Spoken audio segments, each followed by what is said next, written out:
Hello friends, welcome back to my channel. তো বন্ধুরা, finally আজকে দমের একটা গান রিলিজ করলো। দম আর একদিন পর মুক্তি পাচ্ছে, মানে আগামী কালকেই মুক্তি পাচ্ছে দম ছবিটা। এই ছবির প্রথম গান মুক্তি পেলো, গানটার নাম হচ্ছে কোথায় পাবো তোমার তাহারে। সো এই গানটা নিয়ে আমরা কথা বলবো, তার আগে তোমাদেরকে বলে রাখি যে এইবারের ঈদে আমার যেটা মনে হচ্ছে যে আফরান নিশোর এই দম ছবিটাই কিন্তু টপার হতে চলেছে। কারণ দমের মধ্যে বিশাল দম রয়েছে, সেটা বোঝাই যাচ্ছে। কারণ টিজার ট্রেলার আমাদের জন্য দারুণ ওয়ার্ক করেছে এবং বিভৎস ভাবেই ওয়ার্ক করেছে, ঠিক আছে? তো এখন আমরা কথা বলি গানটা নিয়ে, কোথায় পাবো তাহারে।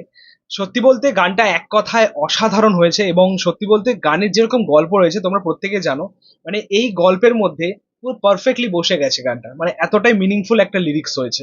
তোমরা প্রত্যেকে জানো যে আফরান নিশোর যে চরিত্রটা, সে কোনো একটা জায়গায় গিয়ে বন্দি হয়ে যাচ্ছে, এবং তার যে ওয়াইফ সে গ্রামে রয়েছে। সো এখানে দুজন দুজনকে কিন্তু খুঁজে বেড়াচ্ছে। সো সেই জায়গায় দাঁড়িয়ে এরকম একটা গান, সেটা বেশ ভালো ওয়ার্ক করেছে। এই গানে লিরিক্স দিয়েছেন পরশা মেহজাবিন পূর্ণি, এই গানে তিনিই কম্পোজার এবং গেয়েছেনও তিনি। সো একটা বড় দায়িত্ব, সেটা খুব ভালো পালন করেছেন। বেশ ভালো আউটপুট পেয়েছি আমরা এই গানটার দ্বারা। পাশাপাশি আরেকটা কথা বলতেই হয় যে ইমরান মেহমুদুলের কিন্তু এখন বাজার, ঠিক আছে? মানে পরস্পর ছবিতে তার কাজ পাচ্ছি।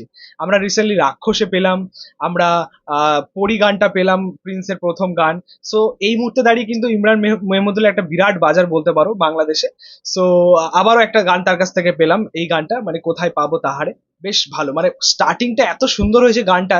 আমার কিছুক্ষণের যেন মনে হচ্ছিল যেন অরিজিৎ সিং স্টার্ট করছে গানটা, ঠিক আছে? সত্যি বলতে আমার যেটা মনে হয়, অ্যাকচুয়ালি আমি ইমরান মেহমুদুলের প্রচুর গান শুনেছি, ঠিক আছে? বাংলাদেশে মানে এমন কিছু গান রয়েছে যেগুলো আমার মানে ফেভারিট লিস্টের মধ্যেই পড়ে, ঠিক আছে?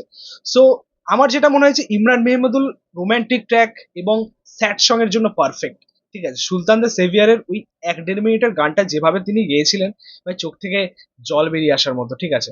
তো সেই গায়ক, মানে অসাধারণ একটা গান তিনি আমাদেরকে দিলেন আরো একবার উপহার আর কি। এই গানটা ভালো গেয়েছেন, খুব ভালো লেগেছে আমার। এবং এই দুজনের যে ম্যাচিংটা, আমাদের ইমরান মেহমুদুল এবং পরশা মেহজাবিন, দুজনের যে ম্যাচিংটা গানটার মধ্যে কিন্তু পারফেক্টলি গেছে, ঠিক আছে? সেই কারণে গানটা আরো ক্যাচি লাগছে। সো এবার যদি আমরা এই গানটার পিকচারাইজেশনটা নিয়ে কথা বলি, পিকচারাইজেশনের কাজও কিন্তু খুব ভালো হয়েছে গানটার। ভিডিওর প্রেজেন্টেশন অসাধারণ।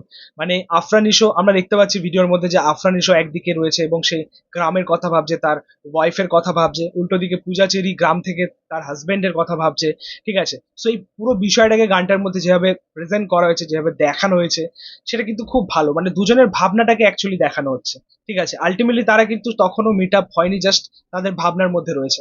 সো বিষয়টা খুব ভালোভাবে দেখানো হয়েছে, এবং গানটার মধ্যে যেহেতু একটা রোম্যান্সের টাচ রয়েছে, একটা ইমোশন রয়েছে, সো পারফেক্টলি ভাবে ওয়ার্ক করেছে বিষয়টা। এছাড়া গানটার মধ্যে কিন্তু একটা বাঙালিয়ানা রয়েছে, যেরকম আফরান নিশো এবং পূজা চেরি যেরকম ড্রেস আপ রয়েছে, পাশাপাশি গ্রামের দৃশ্যগুলো এবং গ্রামের মেলা দৃশ্য, যেখানে দুজনকে আমরা একসাথে দেখতে পাচ্ছি।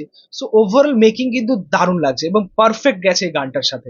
গানের লিরিক্স, গানের সুর, গানের মানে ভয়েস যারা গেয়েছেন, পাশাপাশি আমাদের আফরান নিশো এবং পূজা চেরি যেরকম পারফর্ম করেছেন গানটার মধ্যে, এবং যেরকম ভিডিওর প্রেজেন্টেশন হয়েছে, ওভারঅল সব মিলিয়ে পারফেক্ট একটা ট্র্যাক আমরা পেলাম।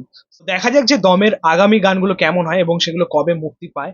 সো যাই হোক, এই ছিল বলার গানটা নিয়ে। তোমাদের মতামত, রিয়াকশন অবশ্যই কমেন্টে জানিও। ভিডিওটা ভালো লাগলে অবশ্যই কম শেয়ার করবি, পাশে থেকে সাপোর্ট করে চ্যানেলটাকে অবশ্যই সাবস্ক্রাইব করে যাও, পাশে থাকা বেল আইকন প্রেস করে পরবর্তী ভিডিও। Thank you.